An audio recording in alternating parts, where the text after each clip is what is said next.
everybody. It is so nice to see this group. I'm always fascinated with the power of the internet and bringing people from all different continents together. This is so exciting to have all these amazing researchers from Brazil here today. And we're gonna hear today from Felipe Chiarello. He's gonna talk about constituent dialogues and fundamental rights. We're gonna hear also from Bruna Azzari. She's gonna talk about maternity or paternity leave, urgent and fundamental value for development and equality. And for me, being a Brazilian living in the US, it's screaming the differences between the US and Brazil. So this is going to be super, very exciting. Adilson Moreira is going to talk about affirmative action in Brazil between human dignity and social justice. And then Milena Poncho is going to talk about labor's intersection with the pursuit of equity in Brazil. I would like to give just a couple minutes for each one of you to just introduce yourself, and then we can start after that. We'll be here with you and Sujata and Thomas Pog, and of course my fellow Brazilians, Professor Felipe, Professor Adilson, and Milena, who is also here. And it's a great honor for me to be here, and especially to talk about this subject that is very dear to me, and it involves a lot of my studies currently and that I've been doing on a few years back. I am a PhD student at Mackenzie. I did my master's here also, and in the last years, I've been teaching at Mackenzie Law School. I'm also the coordinator of extension programs, that is the relationship between the university and the society, all projects and law school clinics that we are doing. So I've been working a lot on this subject, but today what I'm going to talk about, as Tati mentioned, the maternity or paternity leave, it relates a lot with the classes I'm teaching at the law school, because I am teaching human rights, but also I teach children and adolescent rights. And those two subjects, they are really intrinsicated. But I think, well, I'm going to talk about how maternity and paternity leave, they are, how this is a right for also for children and for the development of the country. And this is a right that that our constitution talks about, as Felipe mentioned, but that also can be improved to really create a social transformation. I know that, Tati, you mentioned in the beginning that when you look at this right in Brazil, it is very different from the United States. And I know that here we have, it's going good, because we have, for those who don't know, we have our constitution. It brings that, it states that women can have up to 120 days of maternity leave. And then we have other laws that takes it from 120 to 180 days. So women have a lot of days to stay at home with their children, and they are receiving a salary from the government. So it's not that they will be just, they will stay at home forever or without receiving their payment for the job that, of course, they are not doing, but because they are doing a different job for society and for everyone, and from the improvement of society. But what I think it's the most interesting part is the duality of this right, because I'm going to focus here more on how this is a right for that can promote the equality and work inclusion for women and men on the workplace, but it is also a very important right for children. But it is not seen like that in Brazil, and I think that all over the world. And when I asked that question for Professor Felipe, it really reflects on what I'm going to say about this, because the children, they are not usually considered very relevant for the law and for society. That's mostly why they were forgot when in the constitutional discussions. They were left behind because they were not seen as so important. In Brazil, especially before the 1988 constitution, they were not discussed at all in our previous constitution. Our law was only discussing children that were abandoned or that were delinquent. They didn't focus on the right to have rights for children. And this is something that is very new that our current constitution brought. And it started to really transform the way our society looks at children.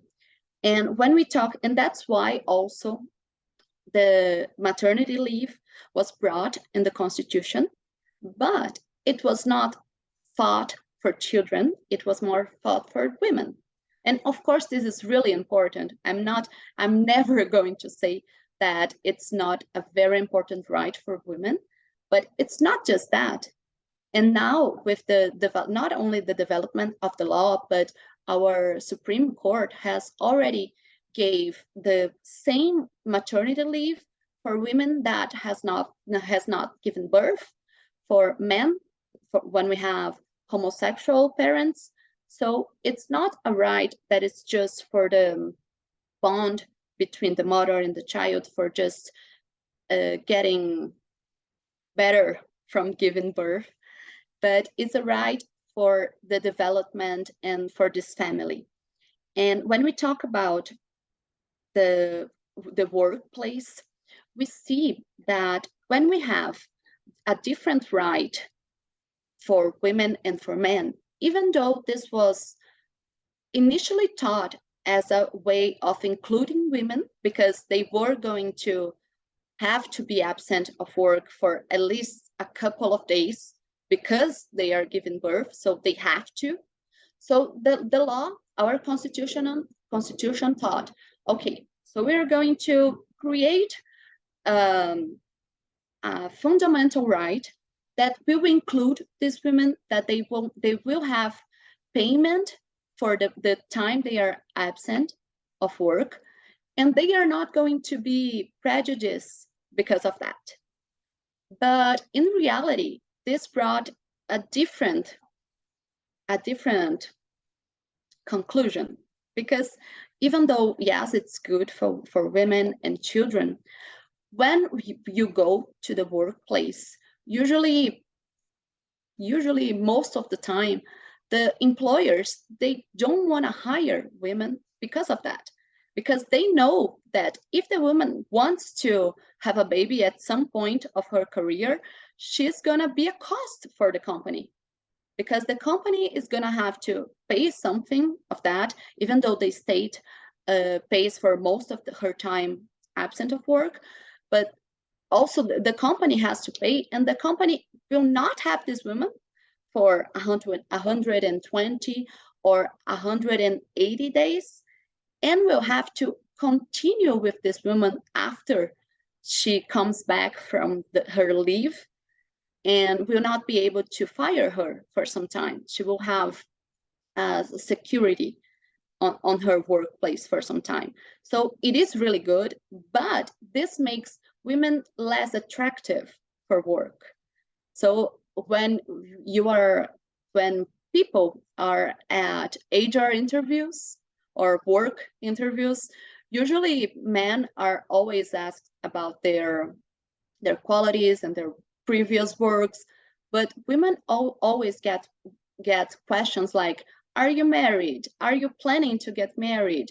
Do you already have children? Do you plan to have children? If you got married, how long ago did you get married? Because they want to know if the woman is going to have a baby. But the thing is that a child is not only the woman's responsibility. It's not, and it shouldn't be, not for the family, and mainly not for the law. Because when the law only gives this right for women, it is stating that the responsibility is for the mother. The father has not responsibility to take care of these children, especially in the early ages, which is not true. But we know that it reflects on how society looks at children, at family, and of course at work, at the workplace. So what I've been seeing, we have actually the International Labor Organization.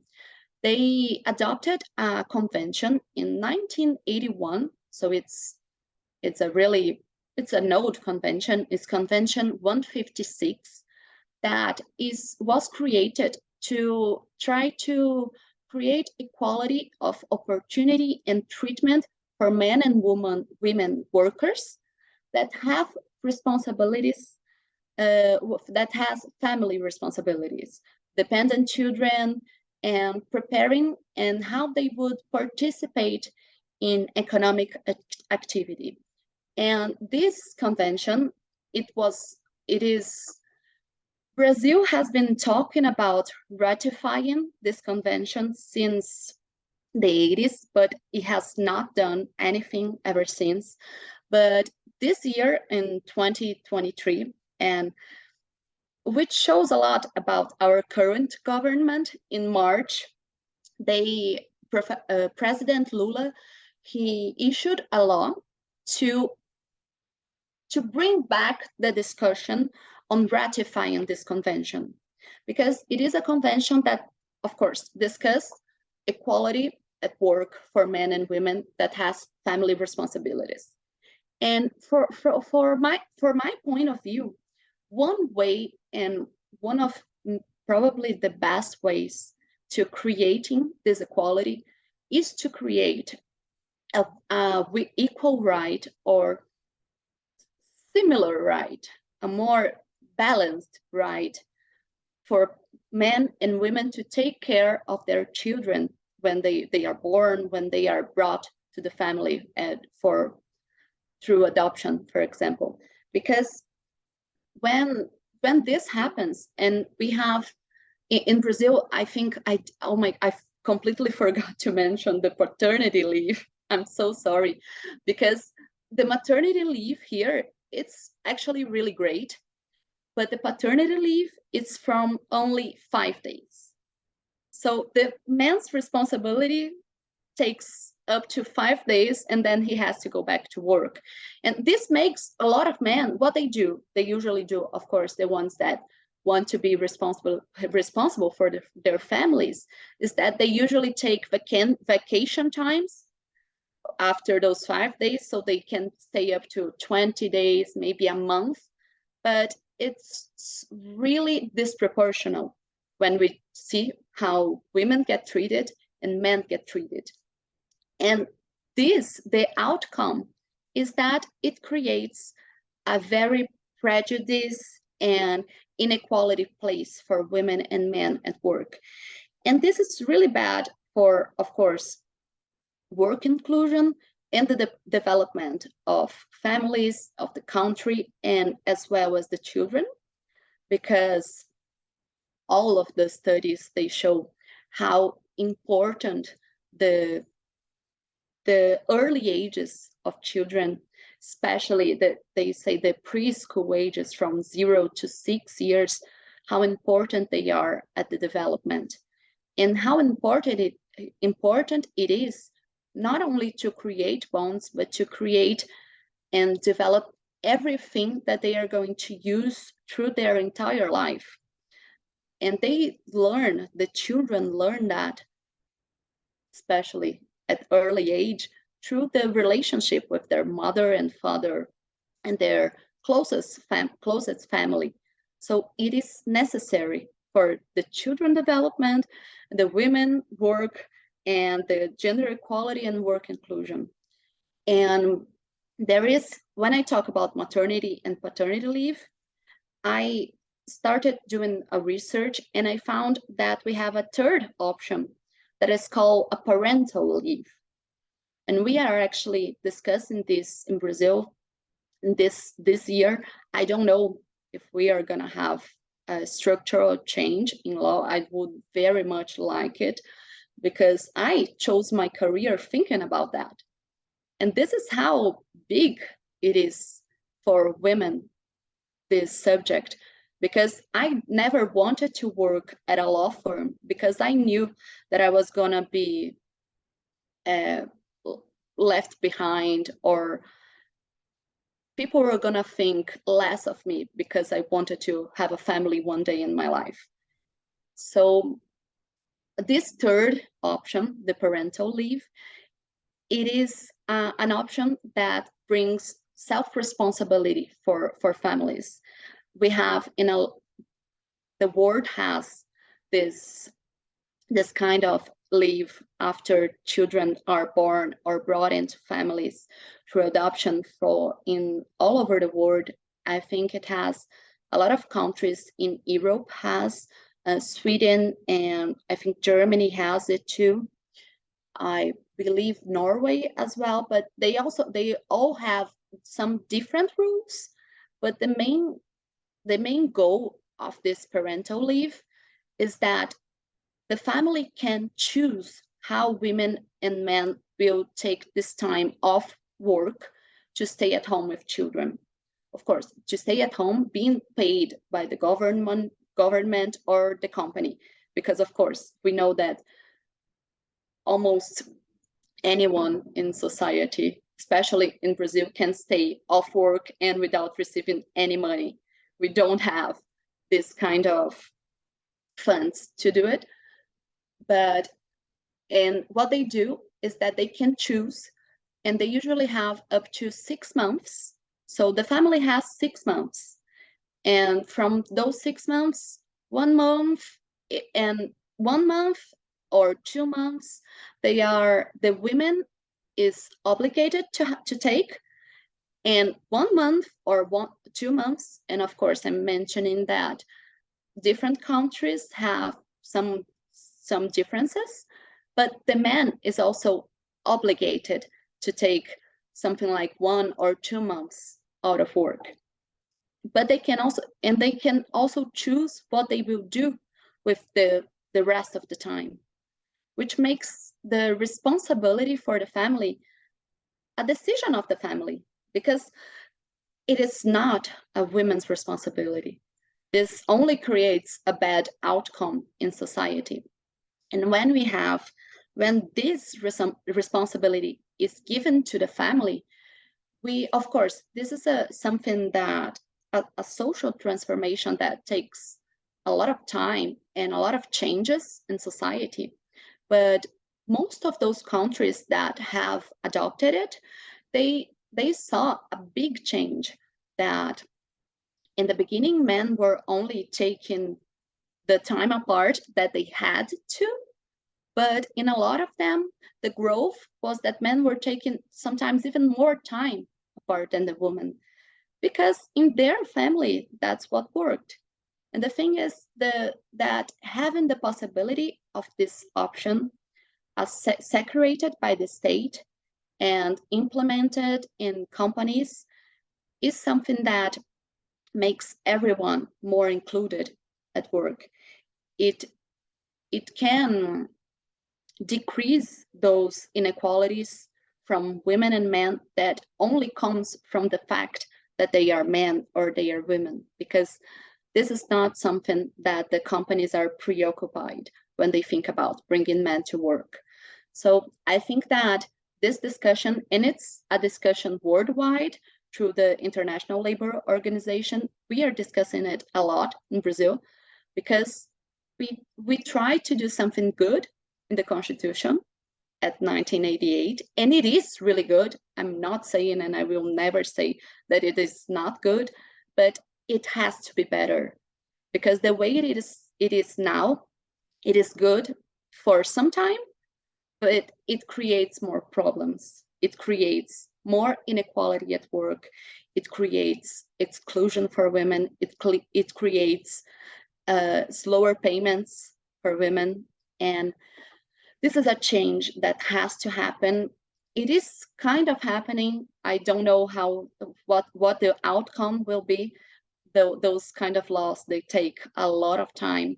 As I mentioned, the 156 convention, Brazil has been talking about ratifying it for years, but maybe this year or the next year we will do it.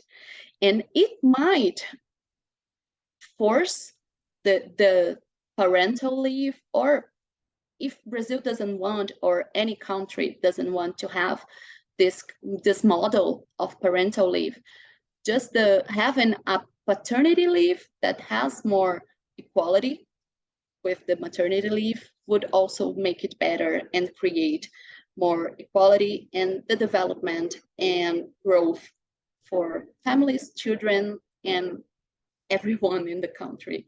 And well, I think that's it for my part.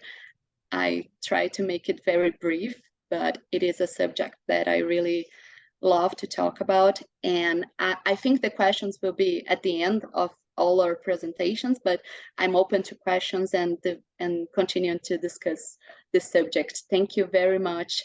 Again, Professor Sujata, it's a pleasure to be here with you. Professor Thomas Pog, Tati, it's a pleasure to see you again, even though through Zoom. And I hope we can meet again soon. Thank you very much. Thank you so much, Bruna. That was spectacular. So very, very